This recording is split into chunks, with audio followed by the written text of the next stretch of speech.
राधे राधे भक्तों, आशा करती हूँ आप सब स्वस्थ होंगे, मस्त होंगे। आपका हार्दिक स्वागत है श्री राधा जी लाइव। आज है कार्तिक मास का 30वां अध्याय, जो इस प्रकार है।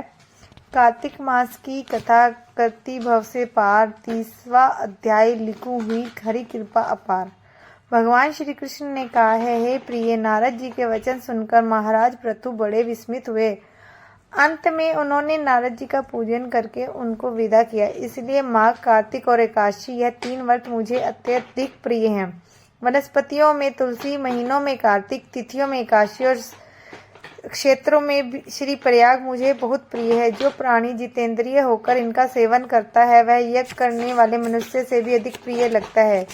जो मनुष्य प्राणी विधि से इनकी सेवा करते हैं, उनके मेरे अनुग्रह से सब पाप दूर हो जाते हैं। भगवान श्री कृष्ण के वचन सुनकर सत्यभामा ने कहा, हे नाथ, आपने यह बात बड़ी आश्चर्यजनक कही है कि दूसरे के लिए पुण्य के फल से कलह की मुक्ति हो गई। यह प्रभावशाली कार्तिक मास आपको अधिक प्रिय है कि जिससे पतिद्रोह का पाप केवल स्नान के पुण्य से ही नष्ट हो गया। दूसरे मनुष्य द्वारा किया हुआ पुण्य उनके देने से कैसे मिल जाता है, यह आप मुझे बतलाइए। तब भगवान श्री कृष्ण ने कहा, बिना दिया हुआ पुण्य और पाप जिस कर्म द्वारा मिलता है सो सुनो। सतयुग में देश, ग्राम तथा कुल को दिया पुण्य या पाप मिलता है, किंतु कलयुग में केवल कर्ता को ही पाप और पुण्य का फल भोगना पड़ता है। सत्सर्ग न करने पर भी वह व्यवस्था की गई, और सत्सर्ग में जैसे पाप व पुण्य दूसरे को मिलते हैं, उसकी व्यवस्था भी सुनो। पढ़ाना, यज्ञ कराना और एक साथ भोजन करने से पाप पुण्य का आधा फल मिलता है। एक आसन पर बैठने पर, सवारी पर चढ़ने से, श्वास के आने जाने से पुण्य व पाप का चौथा भाग प्राणी मात्र को मिलता है। स्पर्श करने, भोजन करने और दूसरों की स्तुति करने से पुण्य और पाप का 6वां भाग मिलता है। दर्शन करने, सुनने तथा ध्यान करने से मनुष्य को पुण्य और पाप का 10वां अंश मिलता है। दूसरे की निंदा, चुगली और धिक्कार करने से उसका 7वां भाग मिलता है। पुण्य करने वाले मनुष्य की जो कोई सेवा करता है, वह सेवा का भाग लेगा और अपना पुण्य उसे देता है। नौकर और शिष्य के अतिरिक्त जो मनुष्य दूसरे से सेवा करवाकर उसे पैसे नहीं देता, तो वह सेवक उसके पुण्य का भागी होता है। पंक्ति में बैठे हुए भोजन करने वालों की पत्तल जो व्यक्ति लांघता है, वह उसे जिसकी पत्तल उसने लांघी है अपने पुण्य का 6वां भाग देता है। स्नान तथा ध्यान आदि करते हुए मनुष्य से जो व्यक्ति बातचीत करता है या उसे स्पर्श करता है, वह अपने पुण्य का 6वां भाग दे डालता है। जो मनुष्य धर्म के काम के लिए दूसरों से धन मांगता है, पुण्य का भागी होता है। ठीक उसी तरह जिस तरह की दान करने वाला पुण्य का भागी होता है, जो मनुष्य धर्म का उपदेश करता है और पश्चात श्रोता से याचना करता है, वह अपने पुण्य का 6वां भाग उसे देता है। जो मनुष्य दूसरों का धन चुराकर उससे धर्म करता है, वह चोरी का फल भोगता है और शीघ्र ही निर्धन हो जाता है। और जिसका धन चुराता है, वह पुण्य का भागी होता है। बिना ऋण के उतारे जो मनुष्य मर जाते हैं, उनको ऋण देने वाले सज्जन पुण्य के भागी होते हैं। शिक्षा देने वाला, सलाह देने वाला, सामग्री को जुटाने वाला तथा प्रेरणा देने वाला, वे और पाप के 6ठे भाग को प्राप्त करते हैं। राजा प्रजा के पाप पुण्य के संस्थांश का भोगी होता है। गुरु शिष्यों का, पति पत्नी का, पिता पुत्र का, स्त्री पति के लिए पुण्य का 6ठा भाग पाती है। पति को खुश करने वाली आज्ञाकारी स्त्री पति के लिए पुण्य का आधा भाग ले लेती है। जो पुण्य आत्मा पराये लोगों को दान करते हैं, वह उनके पुण्य का 6ठा भाग प्राप्त करते हैं। जीविका देने वाला मनुष्य जीविका ग्रहण करने वाले मनुष्य के पुण्य के 6ठे भाग को प्राप्त करता है।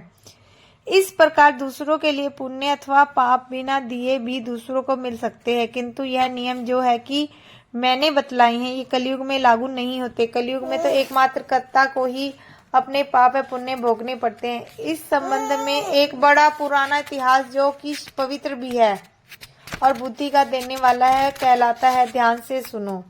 ये था कार्तिक मास का 30वां अध्याय। और अब मैं आपको कार्तिक मास का 31वां अध्याय सुनाती हूँ, जो इस प्रकार है। कार्तिक मास महात्म्य का यह 31वां अध्याय बतलाया भगवान ने प्रभु स्मरण का सरल उपाय। भगवान श्री कृष्ण बोले, प्राचीन काल में उज्जैन एक महापापी और दुरात्मा धनेश्वर नामक ब्राह्मण था। वह रस, चमड़ा और कंबल आदि का व्यापार करता था। वह वेश्यागामी और मद्यपान आदि बुरे कर्म करता था। चूंकि वह रात दिन पाप में रत रहता था, इसलिए वह व्यापार में नगर नगर घूमता रहता था। एक दिन महिषामती पुरी, जो राजा महिष ने बसाई थी, इसलिए वह राजा के नाम से ही विख्यात थी। उस नगरी के पास ही पापनाशनी पुण्य कारिणी भगवती नर्मदा बहती थी। उस नदी के किनारे देश देशांतर से आए यात्री कार्तिक व्रत करने को कुछ दिन के लिए ठहरा करते थे। उन कार्तिक व्रत करने वाले प्राणियों को वहां ठहरा देखकर वह दुष्ट धनेश्वर भी इधर उधर घूमता हुआ 1 मास के लिए वहां ठहर गया। अपने माल को बेचता हुआ वह नर्मदा नदी के तट पर घूमता हुआ ब्राह्मणों को देव पूजा में रत देखता था। वह देखता है कि कोई तो ग्रंथ पढ़ रहा है और कोई सुन रहा है, कोई भगवत कीर्तन कर रहा है, कोई भजन सुन रहा है, कोई ध्यान में लीन है और कोई तुलसी माला धारण किए हैं। बस इसी तरह वह भगवत भक्तों के बीच में रहा और वैष्णवों के दर्शन करता रहा, उनको स्पर्श करता रहा, उन्हें वार्तालाप करता रहा। वह कार्तिक के व्रत की उद्यापन विधि तथा जागरण को भी देखता रहा। उसने पूर्णिमा के व्रत को भी देखा और व्रती ब्राह्मणों तथा गौओं को भोजन करा रही हैं, उनको दक्षिणा आदि भी दे रही हैं। उसने नित्यपति भगवान शंकर की प्रसन्नता के लिए होती दीपमाला भी देखी। त्रिपुर नामक राक्षस के 3 पुर को शंकर जी ने इसी विधि को जलाया था। इसलिए शिवजी के भक्त इस तिथि को दीप उत्सव मनाते हैं। जो मनुष्य मुझसे और शंकर जी में अंतर मानता है, उसकी सारी क्रियाएं निष्फल हो जाती हैं। धनेश्वर वहां की पूजा विधि देखता हुआ इधर उधर घूम रहा था कि उसे काले सर्प ने डस लिया और वह भूमि पर गिर पड़ा। उसकी यह दशा देखकर वहां के दयालु भक्तों ने उसे चारों ओर से घेर लिया और उसके मुंह पर तुलसी दल मिश्रित जल के छींटे देने लगे। जब उसके प्राण निकले तो यम के दूत उसे बांधकर कोड़ों को से मारते हुए यमपुरी को ले गए। उसे देख चित्रगुप्त ने यम से कहा, इसने बाल्यकाल से लेकर आज तक बुरे कर्म ही किए हैं। इसके जीवन में पुण्य तो लेश मात्र भी दिखाई नहीं देता। यदि मैं पूरा 1 वर्ष आपको सुनाता रहूं तो इसके पापों की सूची समाप्त नहीं होगी। यह महापापी है, इसको 1 कल्प तक घोर नरक में डालना चाहिए। चित्रगुप्त की सुनकर यमराज ने बड़े क्रोध से आकर उसे अपना कालनेमी के समान भयंकर रूप दिखाते हुए अपने अनुचरों को आज्ञा देकर कहा, हे प्रेत सेनापतियों, इस दुष्ट को मुग्धरों से मारते हुए कुंभीपाक नरक में डाल दो। सेनापतियों ने मुग्धरों से उसका सिर फोड़ते हुए कुंभीपाक नरक में ले जाकर खोलते हुए तेल में कड़ाह में डाल दिया। प्रेत सेनापतियों ने ज्यों ही तेल में कड़ाह में फेंका तो लपलपाती हुई आग अपने आप ठंडी हो गई, जिस प्रकार प्रहलाद को अग्नि में डालते हुए ठंडी हो गई थी।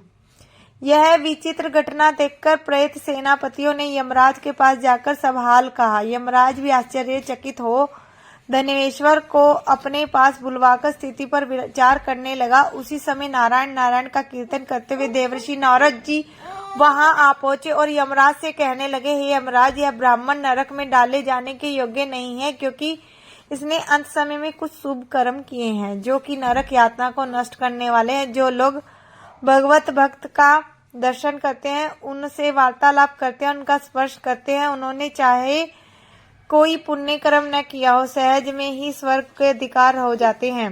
अतः धनेश्वर भी पुण्य आत्माओं के संग व स्पर्श से स्वर्ग का अधिकारी हो गया।